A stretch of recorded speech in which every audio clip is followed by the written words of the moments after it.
Let's jump into the computer together, guys, and let's see how to unravel it. So this is the immigration portal. This is the interface that you see. You're welcome again to my channel. This is Afolake, and on today's video we're going to be talking about how to immigrate to Canada. I know this has been top on the list for so many people that have been watching, and the main essence is really to move abroad.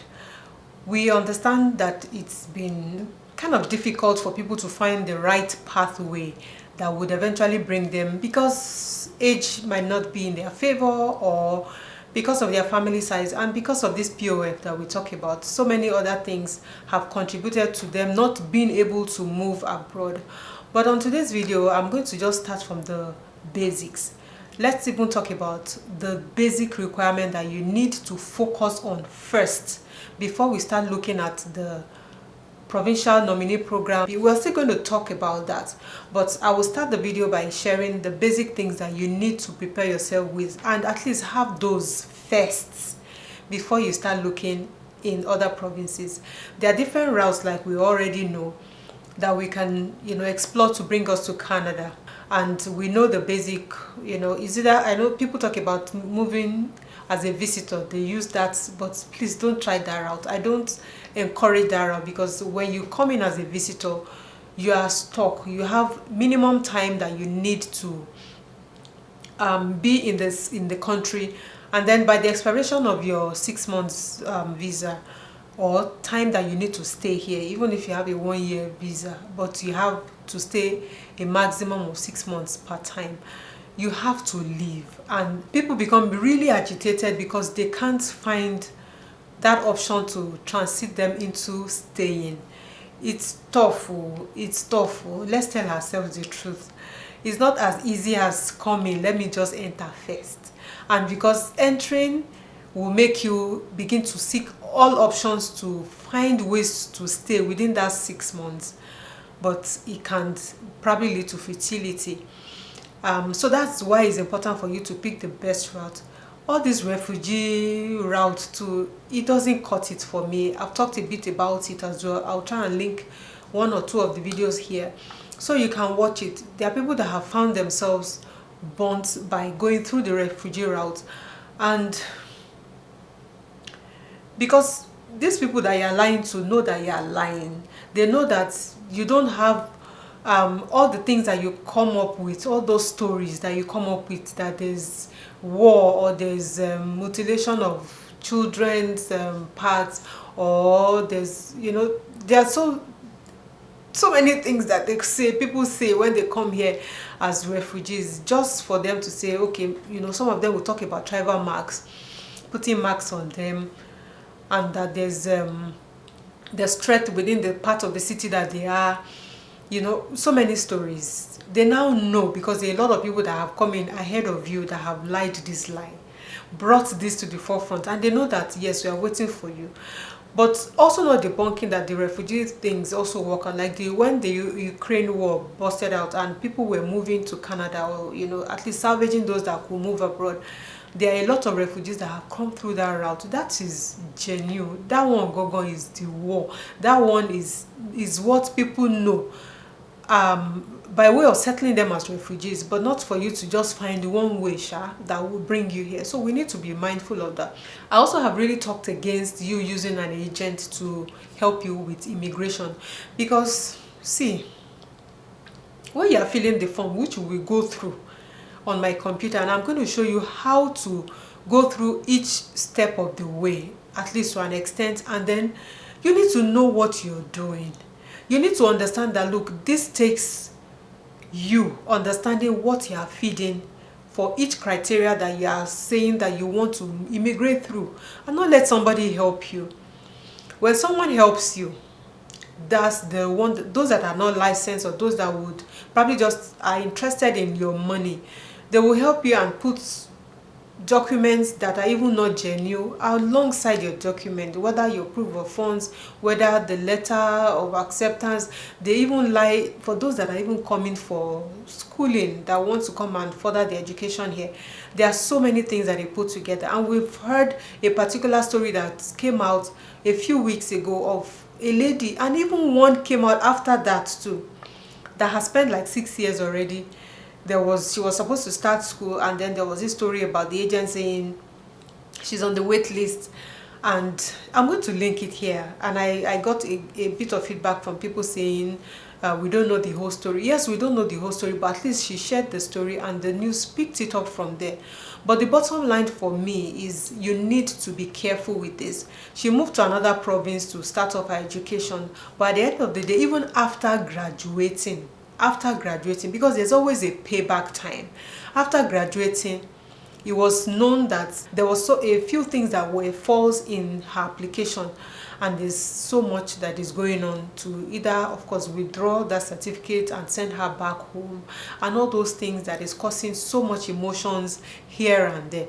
And that also led to some institutions digging into their students and those that have come in to come and study, and they have found out that a lot, guys, have come in with fake documentation for this same purpose. Kai, when will we learn? Anyway, we can do it ourselves, and these are ways that we can do it ourselves. So the bottom line for me, the first thing that you need to do is for you to understand where you stand.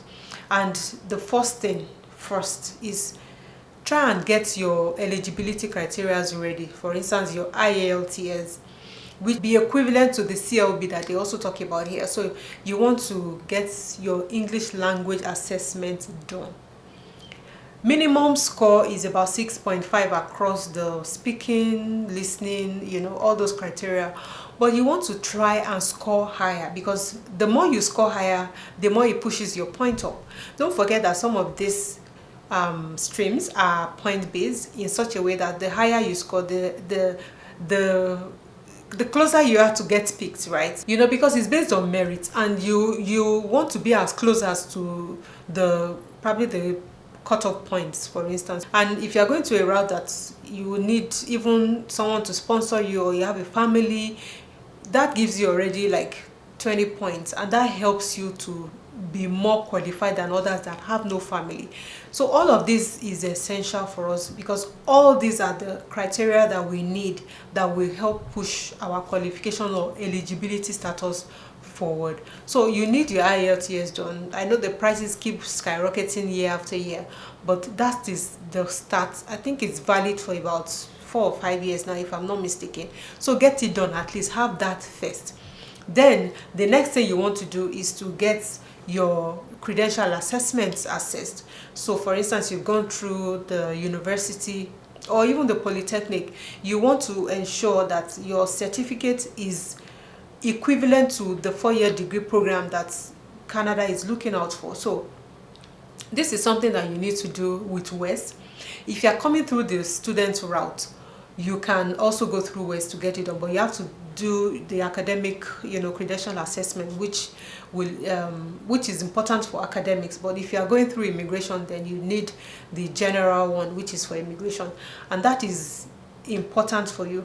Don't also forget that when that is ready, especially for those that are going in for academics, WEST has to send it, so you have to pay for the courier that sends that certificate to the institution. But for you as general, they can email it to you. You can have a copy by yourself and then add it to the things that you're sending for your immigration. Now, for the purpose of this video, let's look at the route to immigrate as a skilled worker, like a professional that you want to come to Canada, and you can come through the express entry or the PMP route. Depends on the province, right? And it depends on your requirements or your qualification. So we want to see how eligible you are to be able to apply for this. So let's jump into the computer together, guys, and let's see how to unravel it. So but first, when you open your computer, let's type the www.canada.ca so that we can get into that portal. So this is the immigration portal. This is the interface that you see, and when you come here, there are so many criteria or options that can help you migrate to Canada. So you begin to look at this in perspective. So like you can see, there's the express entry route, there's a family sponsorship, there's a provincial nominee, There's also the Atlantic immigration route, you know, that people talk about. There's so many of these options that you can explore depending on, you know, how it works well for you. So you feel free to explore this option. But let's go further and let's look at the express entry route and see how to apply, because we're going to go through the basics or the nitty-gritty of how to apply for this.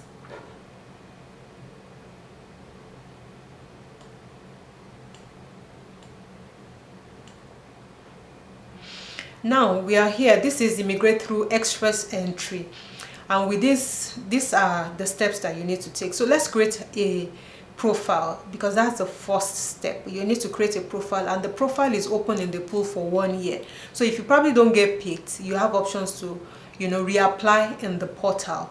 And these are all that you need to know, the eligibility criteria. You find out how you're eligible before you even start thinking whether you're eligible or not. At least find out first. That is the main thing that you need to do. So these are the eligibility criteria, whether based on age, you want to check your eligibility, I mean. So this is the first step to find eligibility. So let's go on and find out how eligible we are. I'm going to be using Saskatchewan because, well, I'm in Saskatchewan. Let's see how it goes. And we're going to make it seem as if, you know, you don't have any family, the barest minimum criteria that you have. Let's see how that works out for us. So we are going to assume that we have our IELTS as well, the English language test. Let's also pick that we have done the test, you know. I'm going to pick 2024, for instance, and then let's see if all of these criteria will qualify us for something shortly. Now, I told you that the minimum score should be about 6.5. That helps you, at least gives you a better edge. But let's take a 7.5, you know, as a principal applicant. Let's see if 7.5 gives us something better across the board. And let's also look at, we don't have any other language. So we're going to say no to that. Let's write on, guys. In the last 3 years, how many skilled work experience do you have? Let's say you have 1 year experience, and then you don't have any Canadian work experience. So this one particularly, we're going to come back here, because that's for you to be able to check your eligibility for your skilled worker program.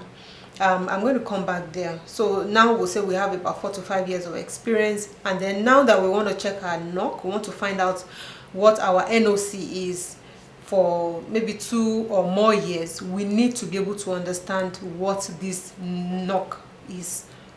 So now this is the tier category for the tier 0, 1, 2, 3, 4, and 5.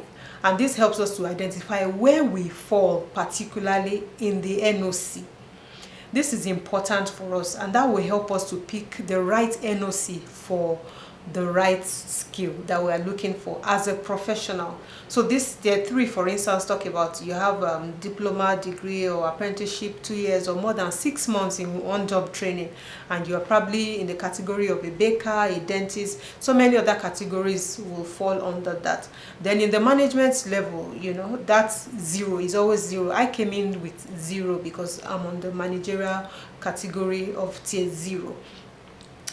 So let's move on.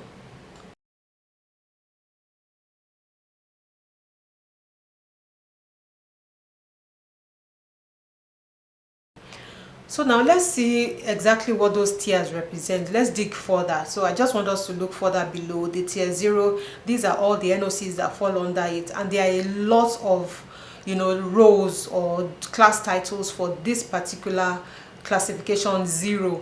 And if you move further into those bands, you will see, you know, tier 1 and what it covers as well. Tier 1, like we see, is the occupations that usually require a university degree. So you can see what those tiers, like financial advisors, other financial services, human resource professionals. Then when we move to tier 5, you can see the other roles. So now we're going to say we're 2 years more in the role, and we don't have a certificate, a Canadian certificate, so no. Let's move on. If you like, you can also open this portal and begin to fill this by yourself. So how many Canadian dollars do you have as a family? I want to pick a family of 4 here, because so we're going to go to the POF section, and this is telling us that 27,000 is what we require. So we're going to be selecting that as, you know, we move on. So for a family of 4, it will be 27,297, and that is as at June 3rd. Then, do you have a valid job offer? It says no, I don't have a valid job offer. So we're going to select no and move on. Then find out if you're also eligible, you know, your date of birth. I want to assume that this person is, you know, in the early 30s. So I picked a 1988, which is like a 36-year-old individual. And then we'll pick the month and move on. So here he's talking about, did you earn a Canadian degree or certification? We don't have, because you are probably in your home country, you don't have that. So we're going to select that we don't have a foreign education assessed by an agency. You may, if you did not earn a certificate. Okay, no, here is talking about, did you earn a certificate? If you did not, then you must have it verified by, and that's when I said WES. The educational credential body that verifies your certificate will be the one to go for. So now we just have a bachelor's degree, right? And we assume we are working this on assumption that it has been verified by WES. So let's move on. So we're still checking our eligibility. So we don't have anybody. Let's assume we don't have anybody here. So I will just say no, we don't have anybody here. We're coming in like we don't have anybody. So we're going to pick none of the above. Now, yes, we are married and we have 2 children. So we're a family of 4, like I said. So let's move on. And now it says, find out if you are eligible. Does your spouse or partner plan to come with you? Yes. If your spouse or partner is a citizen or permanent resident, no. So we're going further. Has your spouse, no, he hasn't studied here, and no, my spouse has never worked here in Canada. Let's keep going. Has your spouse or partner taken the IELTS? So let's also assume that yes, the spouse has taken IELTS, and we want to give the minimum band for this spouse. Let's put a particular date this year, 2024, that it was done, and let's give a minimum of maybe 6.5 that we guess the person should earn. 6.5, and let's just give this one a 5.5, you know. Click next, and this is it. So this is your result. To apply online, you need this personal reference number, and based on your answers, you appear to be eligible for the express entry. Isn't this glad? So you know what to work towards when you are applying for an express entry route, for instance. And the bottom line is for you to probably try and get as much as minimum of 7.5 across the board, and let your spouse also do that. You can also go back and redo the eligibility, see if you don't need your spouse to write, and see how much of, you know, whether you're eligible, you'll be qualified for it or not. And this kind of gives you hope that you can be in the express entry pool. And when you're in the pool, this is an opportunity for you to start praying, so that when the scores get drawn, you will be drawn, and I'm sure at that point it will give you a score that you have. Let's see what other ways you can push this score forward, and by God's grace, this is the first step in the right direction.